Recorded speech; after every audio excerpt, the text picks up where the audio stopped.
दिवसभर डोक्याची नुसती वाट लागली आहे, ह्या फेजमध्ये जर तुम्ही असाल तर मी माझ्या मॉर्निंग रुटीनमध्ये केलेला एक सिम्पल बदल कदाचित तुमच्याही कामी येईल. Welcome to mini vlog.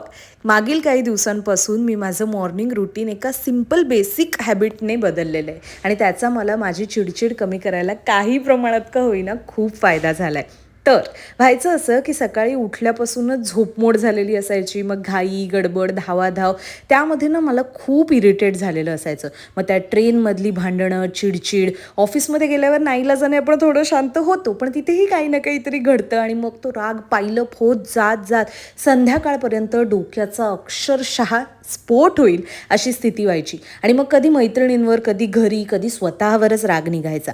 हे सगळं कंट्रोल करण्यासाठी मी एक बेसिक बदल केला. तो म्हणजे आता कुठल्याही परिस्थितीत मी माझ्या सकाळची सुरुवात ही पीसफुल, शांततापूर्णच करते. तुम्हाला वाटत असेल हिला काय सकाळी कामधंदे नसतात, पण माझा नाही तर घर सांभाळून स्वतःला वेळ देणाऱ्या या बायकांचा तुम्ही आदर्श घेऊ शकता.